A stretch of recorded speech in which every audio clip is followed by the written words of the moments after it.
যিনি সুদূর চীন দেশের বাংলাদেশের রাষ্ট্রদূত, তিনি তোমাদের জন্য এই ব্যাগগুলো পাঠিয়েছেন। এটা তার উপহার। তোমরা খুশি হয়েছ?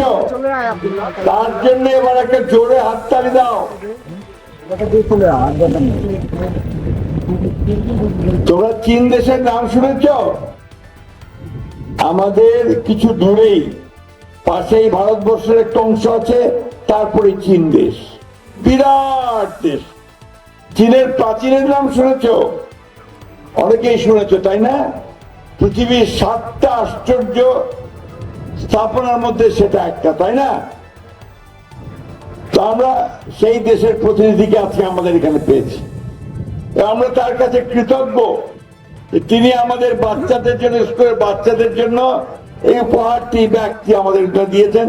তার মধ্যে রঙের পেন্সিল আছে, পেন্সিল আছে, আরো কি কি আছে আমি ঠিক পুরোটা জানিও না। আমি যখন তাকে এখানে আসার জন্য অনুরোধ করেছি, তিনি রাজি হয়েছেন। আমি সেই জন্য তাকে আমার পক্ষ থেকে, তোমাদের পক্ষ থেকে আন্তরিক ধন্যবাদ জানাই। চীনের রাষ্ট্রদূত আমার একজন নিজস্ব ব্যক্তিগত বন্ধু। তার সঙ্গে আমার সম্পর্ক বেশ কিছুদিন ধরে খুব ঘনিষ্ঠ। আমি ইতিমধ্যে 2বার চীনে গেছি, তারও আগে আমি চীনে কয়েকবার গেছি। কিন্তু চীন প্রতিদিনই বদলায়, প্রতিদিনই তার উন্নত হয়, উন্নত থেকে উন্নততর হচ্ছে। আজকে সারা পৃথিবীতে চীন একটা শক্তিশালী দেশে পরিণত হয়েছে। চীন সবচেয়ে বেশি এখন তাদের জনগণের কল্যাণ করেছে। এখন বিভিন্ন দেশে তারা আমাদেরকে সমর্থন, সেইভাবে আমাদেরকেও সমর্থন দিচ্ছে। আমাদের উন্নয়নের ক্ষেত্রে তারা আমাদেরকে সমর্থন দিচ্ছে। আমাদের রাস্তাঘাট, ব্রিজ, কালভার্ট, ইউনিভার্সিটি, এগুলো তারা বানানোর থেকে আমাদেরকে সমর্থন দিচ্ছে। সেই জন্যই আজকে আমি ওনাকে এখানে দাওয়াত করে এনেছি যে উনি আমাদের ঠাকুরা এলাকার জন্য ওনাকে দিয়ে আমরা কিছু কাজ করতে চাই। সেই কাজগুলোর মধ্যে হচ্ছে আমাদের এখানে আমরা শিল্প কলকারখানা তৈরি করতে চাই। সেই শিল্প কলকারখানা তৈরি করাতে উনি আমাদেরকে সাহায্য করবেন। উনি কথা দিয়েছেন যে আগামী 2-1 মাসের মধ্যেই তিনি এখানে চীনা প্রতিনিধিদের পাঠাবেন, যারা এই অঞ্চলে শিল্প কারখানা তৈরি করার উদ্যোগ গ্রহণ করবে আমাদের ব্যবসায়ীদের সঙ্গে। প্রিয় ছেলে মেয়েরা এবং প্রিয় ভাই বোনেরা, যারা গার্জিয়ানস আছেন, যারা এখানে অভিভাবক আছেন, আপনারা সবসময় মনে রাখবেন যে কোনো জাতি কখনো এমনি এমনি উন্নত হতে পারে না। আজকে চীন যে উন্নত হয়েছে, তার নিজের চেষ্টায় উন্নত হয়েছে। তার ছেলে মেয়েদের লেখাপড়া শিখে এবং আরো বেশি করে কাজ করে তার উন্নত হয়েছে। আমাদের বর্তমান প্রধানমন্ত্রীর নাম জানো তোমরা? বলো তো, প্রধানমন্ত্রীর নাম কে? জোরে বলো। তিনিও বলেছেন তিনি শিশুদের সঙ্গে কাজ করতে চান, শিশুদেরকে আরো বেশি লেখাপড়া শেখাতে চান, তাদেরকে উন্নত করতে চান। এই জন্য তিনি কতগুলো কাজ হাতে নিয়েছেন।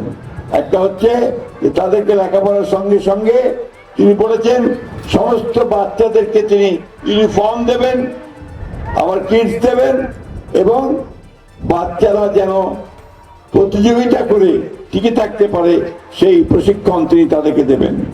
খেলাধুলা, কালচারাল অ্যাক্টিভিটি সব তিনি করবেন। আমি তোমাদের বেশি সময় নেব না, তোমরা অনেকক্ষণ ধরে এখানে বসে থেকেছ, এখানে অনেক গরম, সেই জন্য আমি আর বক্তব্য বাড়াচ্ছি না।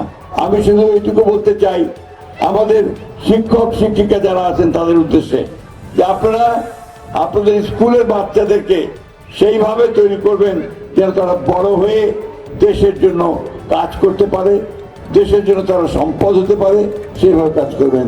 বাচ্চারাও সেইভাবে কাজ করবে। আমাদের সবসময় মনে রাখতে হবে যে আমাদের নিজের পায়ে নিজেদের দাঁড়াতে হবে, তাহলেই আমরা শুধু সামনের দিকে এগিয়ে যেতে পারবো। আপনারা ইতিমধ্যেই আমাদের তারেক রহমান সাহেব সরকার গঠনের পরে ঠাকুরগাঁও ইতিমধ্যে আমরা একটা বিশ্ববিদ্যালয়ের অনুমতি পেয়েছি। এই বিশ্ববিদ্যালয়টির কাজ শুরু হয়ে গেছে। আমরা একটা মেডিকেল কলেজের অনুমতি পেয়েছি। ইনশাআল্লাহ এই মেডিকেল কলেজের কাজও আমাদের ইতিমধ্যে শুরু হবে। সেই কারণে আমরা যেন দ্রুত আমাদের অন্যান্য কাজগুলো করতে পারি, সেই ব্যবস্থাগুলো আমরা নিতে পারবো। আমি আর বক্তব্য দীর্ঘ করবো না, শেষে বলতে চাই যে বাংলাদেশ চীন মৈত্রী এটা আরো দীর্ঘজীবী হোক, তাই না? তো সবাই তোমরা একটা স্লোগান দিয়ে বলবে, Bangladesh China friendship long live, long live Bangladesh China friendship. ঠিক আছে, long live Bangladesh China friendship. আবার বলো, long live Bangladesh China friendship society. তোমাদের সকলকে অনেক ধন্যবাদ। একই সঙ্গে I want to thank His Excellency. Please take your seat. I want to thank him because he has taken the trouble to travel all the way from Dhaka to rising early morning and taking the flight here. I'm really grateful to him. এবং at the same time একই সঙ্গে আমি তার সঙ্গে যারা এসেছে তাদের প্রতি আমি গ্রেটফুল। এখানে আপনি একটু আসো, কামিয়া নাফিসা হচ্ছে আমার খুব প্রিয় একজন মেয়ে।